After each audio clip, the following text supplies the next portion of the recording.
கண்டிப்பாக ஷர்மிளா. குறிப்பாக கேரளாவில் தென்மேற்கு பருவமழை தீவிரமடைந்துள்ள நிலையில் இன்று 8 மாவட்டங்களுக்கு இந்திய வானிலை ஆய்வு மையம் ரெட் அலர்ட் விடுத்துள்ளது. குறிப்பாக இதன் எதிரொலியாக தமிழ்நாட்டின் மேற்கு தொடர்ச்சி மலைப்பகுதிகள் மற்றும் தென் மாவட்டங்களில் உள்ள அணைகளுக்கு நீர்வரத்து அதிகரிக்க வாய்ப்பு ஏற்படும் எனவும் தெரிவிக்கப்பட்டுள்ளது.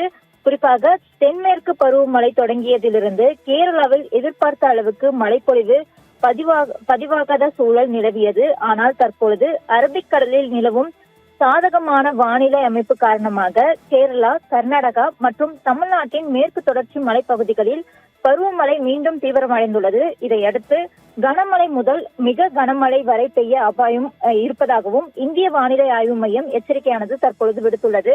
குறிப்பாக அதன்படி இன்றைய தினம் காசர்கேடு, அதே போல கண்ணூர், கோழிக்கோடு, வயநாடு, கோட்டயம், பத்தனம்திட்டம் போன்ற பல 8 மாவட்டங்களுக்கு இன்று ரெட் அலர்ட் என்பது அறிவிக்கப்பட்டுள்ளது.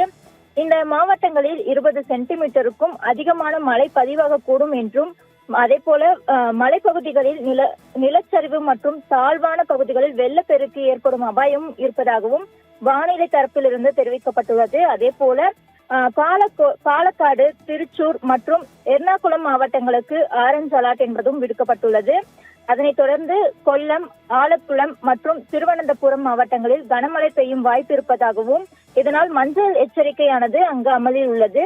அதைத் தொடர்ந்து நாளை காசர்கோடு, கண்ணூர், வயநாடு, கோழிக்கோடு, எர்ணாகுளம், இடுக்கி, கோட்டயம் மற்றும் பத்தனம்திட்டம் மாவட்டங்களில் கனமழை தொடரும் எனவும் இந்திய வானிலை ஆய்வு மையம் கணித்துள்ளது.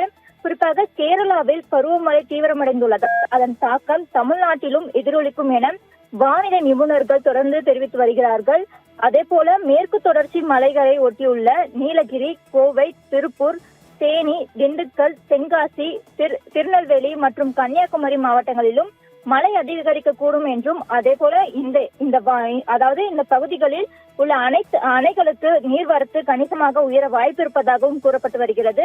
குறிப்பாக குற்றாலம் மற்றும் மேற்கு தொடர்ச்சி மலையோர அருவிகளில் நீர்வரத்து திடீரென அதிகரிக்கும் சூழலும் உருவாகலாம் என்பதால் பாதுகாப்பு நடவடிக்கைகளை மாவட்ட நிர்வாகம் தீவிரப்படுத்தி வருகிறது. குறிப்பாக நீர்வரத்து மேலும் அதிகரித்து வரும் காரணமாக தற்பொழுது மேலும் மலைப்பகுதிகளுக்கு செல்லும் சுற்றுலா பயணிகள் மற்றும் பொதுமக்கள் வானிலை எச்சரிக்கை பின்பற்றி பாதுகாப்பாக இருக்க வேண்டும் என்றும் அறிவுறுத்தப்பட்டுள்ளது. குறிப்பாக கேரளாவில் தென்மேற்கு பருவமழை மீண்டும் தீவிரமடைந்து இருப்பதால் அடுத்த சில நாட்களில் மேற்கு தொடர்ச்சி மலைப்பகுதிகளில் முழுவதும் கனமழை தொடரும் என வானிலை ஆய்வு மையம் எச்சரிக்கை விடுத்துள்ளது. இதன் காரணமாக தமிழகத்தின் மேற்கு மாவட்டங்களில் மழை தீவிரமடைவதுடன் அணைகள் மற்றும் அருவிகளுக்கு நீர்வரத்து அதிகரிக்கும் சூழலும் உருவாகியுள்ளது. எனவே மலைப்பகுதிகளுக்கு செல்லும் சுற்றுலா பயணிகளும் ஆற்றங்கரை மற்றும் அருவி பகுதிகளில் வசிக்கும் பொதுமக்களும் அதிகாரிகள் எச்சரிக்கையை பின்பற்றி பாதுகாப்பாக இருக்க வேண்டும் எனவும் அறிவுறுத்தப்பட்டு வருகிறது. ஷர்மிளா.